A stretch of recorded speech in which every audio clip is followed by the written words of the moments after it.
খিদা লাগছে, চল কিছু খাই আর টাকাটা ভাঙ্গাইয়া নিয়ে আসি। ওকে।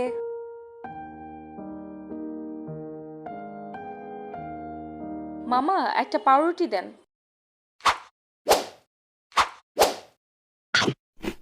দোস্ত, রোজার মাস, লুকিয়ে খা, আমি তো রোজা।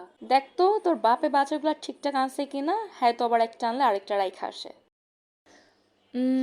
চাল, তেল, আলু, ছোলা, ঠিক আছে।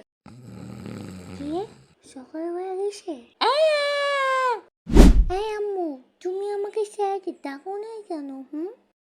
জানো আজকের সেহরিটা একটু মজা ছিল না, তাই তোমাকে ডাকি নাই। তাহলে আজকে রাতে আমাকে তুমি ডাকো। কি বাদ কেন?